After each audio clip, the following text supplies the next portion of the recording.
आता पहिल्याच श्लोकामध्ये मंगलाचरणाच्या इथं आलेलं आहे सत्यम परम धीमहि. मी धीमहि म्हटलेलं आहे. धीमहि हे लौकिक भाषेचं रूप आहे आणि इथं आलं वेद भाषेचं वैदिक भाषेतलं रूप आहे धीमहि आणि इथं लौकिक भाषेत आलं.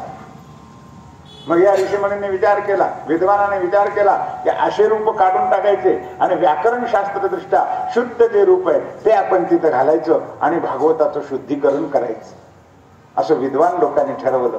आणि एके दिवशी काशीमध्ये सभा भरली. 100-200 विद्वान त्या ठिकाणी, एकापेक्षा एक विद्वान, जगातले विद्वान आले महाराज.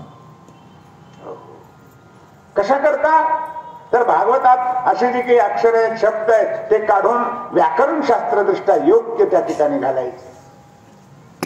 आश्चर्य घडत आहे. आता सभेला आरंभ होणार इतक्या ते हिरवागार पोपट येतो त्या सभेमध्ये आणि असा किलबिल किलबिल किलबिल किलबिल करायला लागतो. इतका ओरडतो आरडतो की एकमेकाचं बोलणं एकमेकाला ऐकू येईना. सगळे थक्क झाले. अरे हे काय प्रकरण आहे. त्यात एक अधिकारी महात्मा होते. ते म्हणाले अरे हा पोपट कुणी साधारण नाहीये, शुकदेव आलेले आहे आणि त्यांची इच्छा नाहीये की आज आपण ही सभा घ्यावी. आज मुहूर्त नसेल, आपण ही सभा उद्या घेऊया. सगळ्यांना पटलं आणि दुसरी दिवशी सभा भरवली. सभा सुरू होणार इतक्यात पुन्हा तोच प्रकार. पोपट येतोय, किलबिल किलबिल किलबिल ओरडतोय. कोणाचं बोलणं कोणाला ऐकू येत नाही. अरे आजही शुकदेवांची इच्छा दिसत नाहीये, आज नको, आपण उद्या घेऊ. म्हणून तिसऱ्या दिवशी सभा घेतली. तिसऱ्या दिवशीही तोच अनुभव येतो. तेव्हा सगळ्या विद्वानांनी साष्टांग नमस्कार केला त्या पोपटाला, शुकदेवांना, की महाराज आमचा अधिकार नाहीये. या भागवतातलं एक अक्षर सुद्धा कमी अधिक करण्याचा आमचा अधिकार नाही. जगात कोणी कितीही विद्वान झाला तरी यातलं एक अक्षर सुद्धा बदलता येत नाही महाराज. एक एक अक्षर म्हणजे श्रीकृष्ण रूप आहे, परब्रह्म आहे. शुकदेवांच्या मुखातून आलेले हे अक्षर आहे, सामान्य नाहीये महाराज. म्हणून अक्षर सामर्थ्य आहे भागवतामध्ये. एक दुसरं मंत्र सामर्थ्य आहे. जसे वेदाचे मंत्र आहेत ना तसं भागवताचे हे श्लोक म्हणजे एक एक मंत्र आहे. भागवताचा अध्याय झाल्यानंतर इति श्रीमद भागवते महापुराणे पारमहंस्याम संहितायाम प्रथम स्कंदे प्रथमोध्यायः. पारमहंस्याम संहितायाम असं. संहिता ही वेदाची असते. भागवताची संहिता म्हणजे वेद आहे, मंत्र आहे. यात मंत्र सामर्थ्य आहे. भूतबाधा, प्रेतबाधा, पिशाच बाधा जर झाली तर आमका आमका मंत्र म्हणा, आमका श्लोक म्हणा, ती बाधा नाहीशी होते. लग्न लवकर जमेना गेलं, काही विघ्न येऊ लागलं, हा मंत्र म्हणा, हा श्लोक म्हणा, लग्न लवकर जुळून येतं. असे अनेक मंत्र आहेत भागवता. प्रत्येक श्लोक हा मंत्र आहे आणि या मंत्रात अशी शक्ती आहे महाराज. भगवंताचं दर्शन घडवून देण्याची ताकद या मंत्रात आहे. गीता प्रेस गोरखपूरमध्ये प्रसिद्ध झालेला एक इतिहास आहे आणि आमच्या बाबांनी आम्हाला सांगितलेलं आहे की तुम्हाला जर कृष्ण दर्शन घ्यायचं असेल, आपल्याला भगवंताचं दर्शन व्हावं, साक्षात्कार व्हावा, प्रत्यक्ष होईल किंवा स्वप्नात का होईना पण कृष्ण दर्शन झाल्याशिवाय राहणार नाही, असं एक अनुष्ठान आहे महाराज भागवताचं. भागवताच्या दशमस्कंदामध्ये 2 विभाग आहेत, एक पूर्वार्ध एक उत्तरार्ध. 12 स्कंद आहेत. त्यामध्ये दशमस्कंदाचे 2 विभाग, पूर्वार्ध उत्तरार्ध. पूर्वार्धामध्ये 49 अध्याय आहेत. त्यामध्ये 12व्या अध्यायाचा 12वा श्लोक यत्पाद पंसुर बहुजन्म कृचरतः धृतात्मभिर्योगी विरप्यलभ्यः स एव यदृग्विषय स्वयं स्थितो किं वर्णते दिष्टमतो व्रजौकसाम. हा मंत्र आहे. हा मंत्र 108 वेळा म्हणायचा आणि पुन्हा दशमस्कंदाच्या पूर्वार्धाचे 3 अध्याय म्हणायचे आणि 3 अध्याय झाल्यानंतर पुन्हा 108 वेळा हा मंत्र म्हणायचा. झालं 1 दिवसाचं अनुष्ठान. असं 16 दिवस अनुष्ठान करायचं. म्हणजे रोज 3 अध्याय, 16 48, एकच अध्याय राहतो. 16व्या दिवशी 4 अध्याय घ्यायचे. असं 16 दिवसाचं जर अनुष्ठान केलं तर त्याला स्वप्नात का होईना पण भगवंताचा साक्षात्कार झाल्याशिवाय राहत नाही. भगवंताचं दर्शन होतं महाराज. आमच्या गुरुजींनी अनुभव घेतला, आम्हाला सांगितलं, आम्ही सुद्धा अनुभव घेतलेला आहे. तुम्हाला सुद्धा घ्यायचं असेल तर घ्या, करून पहा, अनुभव येतो. असं एक अलौकिक सामर्थ्य या मंत्रामध्ये, म्हणून मंत्र सामर्थ्य आहे भागवतामध्ये. भागवतामध्ये अर्थ सामर्थ्य आहे. भागवताच्या श्लोकाचे अर्थ चिंतन जर केलं तर अज्ञान नाहीस होऊन ज्ञान प्राप्ती होते. भागवत श्रवण करून भागवताच्या ज्ञानानं कितीतरी जीव मुक्त झालेले आहेत, असंख्य जीव मुक्त झालेले आहेत. यामध्ये अर्थ सामर्थ्य आहे, म्हणजे अक्षर सामर्थ्य आहे, मंत्र सामर्थ्य आहे, अर्थ सामर्थ्य आहे, तसंच ग्रंथ सामर्थ्य आहे. ग्रंथ सामर्थ्य आहे भागवतामध्ये.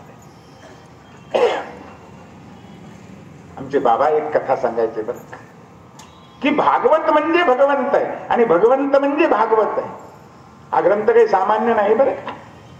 एकदा काशीमध्ये एक कर्नाटकातला ब्राह्मण आला रात्री प्रवास करून रेल्वेने.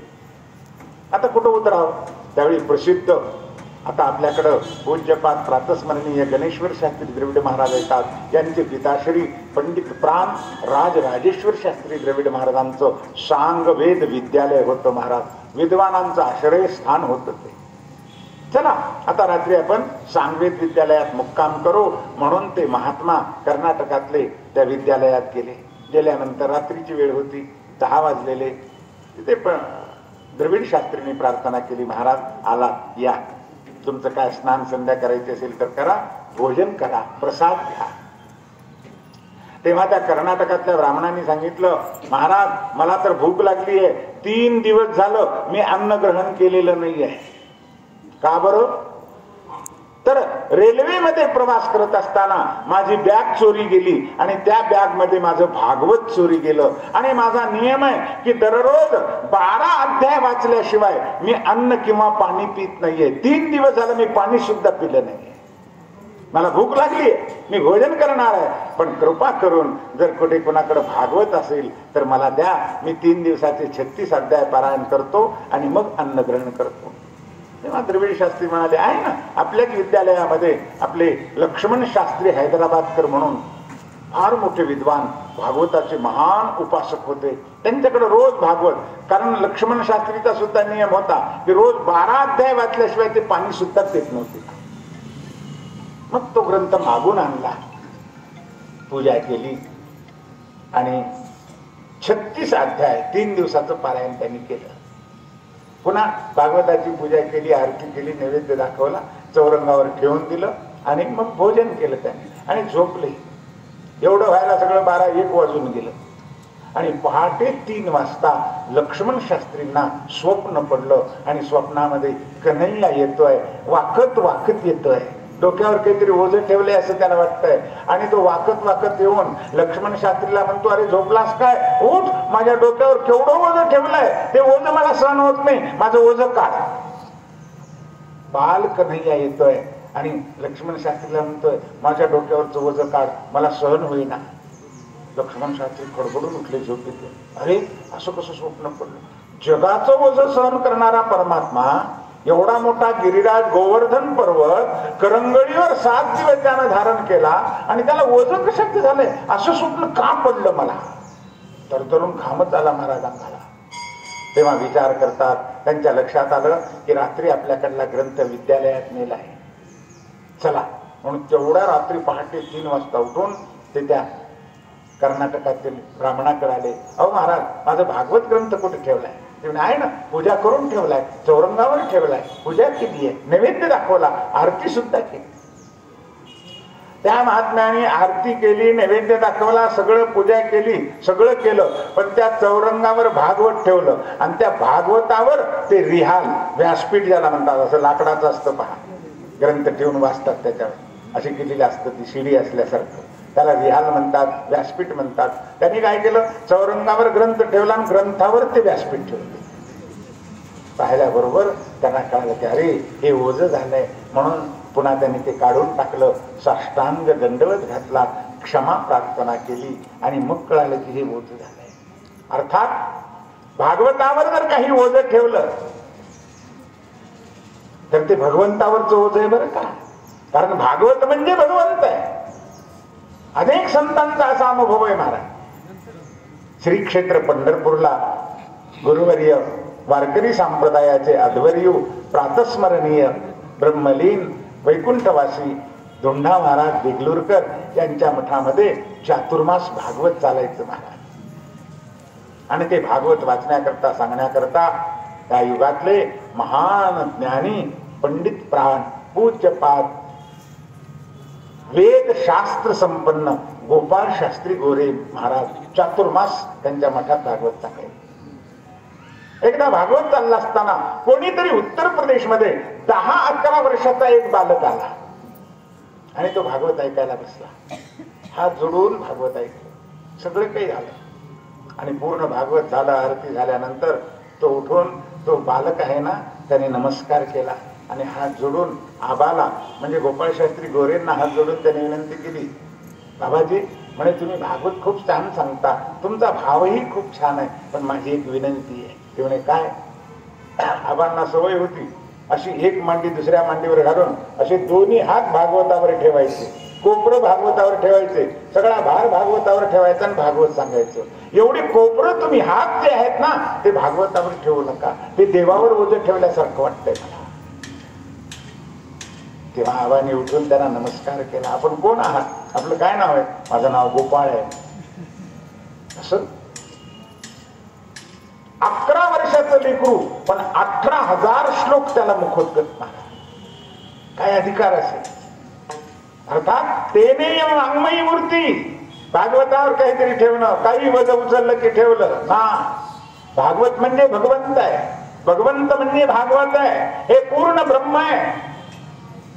ग्रथनात ग्रंथ हा नव्हे, केवळ ग्रथन केलं म्हणून याचं नाव ग्रंथ नाहीये, तर ग्रंथी भेदात ग्रंथ हा. अज्ञान रूपी ग्रंथीचं छेदन करतो, हृदयातलं अज्ञान नाहीस करतो, म्हणून याला ग्रंथ म्हटले. ग्रंथी भेदात ग्रंथ हा, ग्रंथीचा भेद करणारा असा अलौकिक ग्रंथराज आहे. यात अक्षर सामर्थ्य आहे, मंत्र सामर्थ्य आहे, अर्थ सामर्थ्य आहे, ग्रंथ सामर्थ्य आहे. जीवन कृतार्थ करणार हे श्रीमद भागवत आहे. म्हणून व्यास महाराज म्हणतात, हे भाविक जन हो, पुन्हा पुन्हा पुन्हा पुन्हा तुम्ही भागवत ऐका आणि आपलं जीवन कृतार्थ करून घ्या. हे नेप्रमाणे भागवताची प्रस्तावना आदी करून व्यास महाराज आता कथेला आरंभ करतात.